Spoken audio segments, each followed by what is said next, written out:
Halo semua, selamat pagi. Perkenalkan, nama aku Abdullah Fajar Saiful Kafi dengan NIM C2401231112 dari kelompok 4. Nah, kali ini aku bakalan cerita nih gimana keseruan aku saat mengikuti praktikum biologi perikanan kemarin.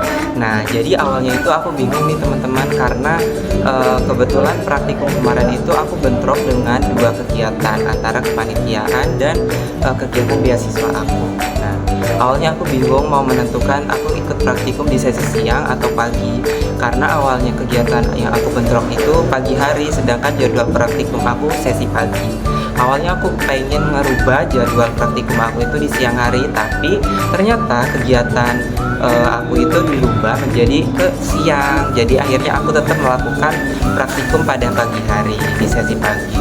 Nah, setelah itu karena kegiatan aku tuh harus mempersiapkan ya setelah praktikum itu kegiatan beasiswa aku di siang hari, jadinya aku benar-benar hektik gitu ya teman-teman, mempersiapkan banget biar nggak usah bolak-balik gitu loh. Jadi akhirnya aku hampir aja banget terlambat mengikuti praktikum, tapi alhamdulillahnya aku sampai sekitar jam 7.58, jadi nggak telat. Dan akhirnya kita itu praktikum itu bakalan menghitung telur ikan. Jadi praktikum kemarin itu benar-benar seru banget. Kenapa? Karena kita tuh nggak expect banget gitu loh. Ternyata dari bentuk ikan yang sekecil ini itu ternyata memiliki telur yang begitu banyak gitu loh. Jadi bisa dibayangkan betapa kerennya gitu loh. Dari bentuk yang kecil segini aja tapi telurnya itu sebanyak itu gitu loh.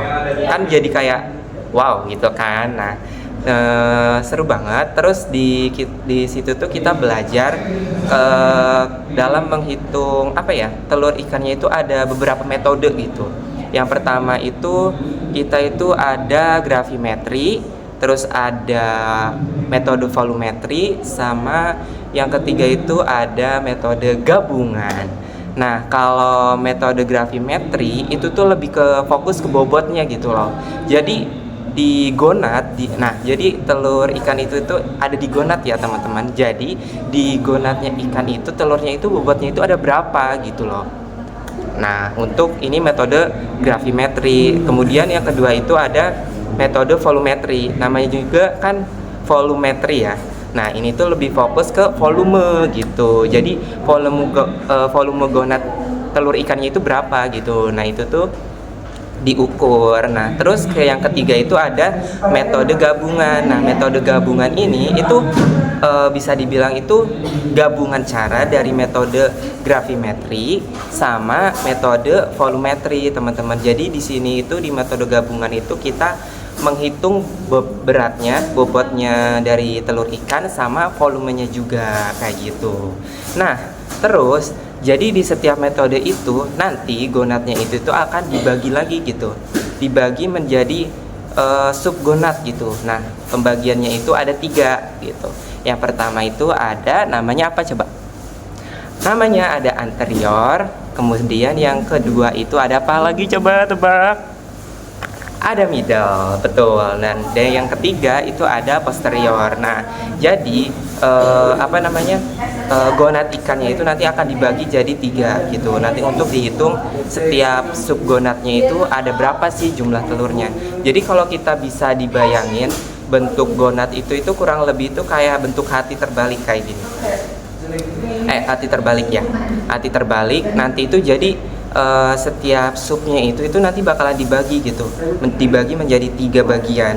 Nah, nanti kalau udah dibagi menjadi 3 bagian antara anterior, middle sama posterior, nanti itu mereka itu kalau yang gravimetri itu nanti dihitung beratnya, bobotnya itu setiap sub gonatnya itu berapa.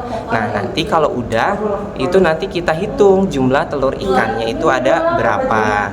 Nah, kalau volumetri itu nanti itu setiap sub gonatnya itu nanti dipotong juga, cuman nanti itu lebih fokus ke volumenya itu ada berapa, volume itu berapa liter gitu. Nah, nanti kalau udah nanti sama juga dihitung jumlah telur ikannya. Nah, kalau yang metode gabungan itu nanti juga sama dibagi juga menjadi 3 bagian, cuma nanti ngehitungnya itu bobot sama volume.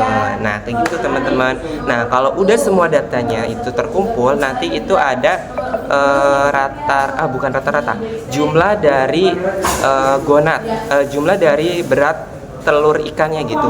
Nanti itu dihitung jumlahnya itu berapa, dan jumlah dari semua telur ikannya juga. Itu tuh bisa dibilang itu apa ya, biar kita tuh tahu ternyata total dari satu gonad itu terdapat berapa telur gitu, berapa butir telur kayak gitu.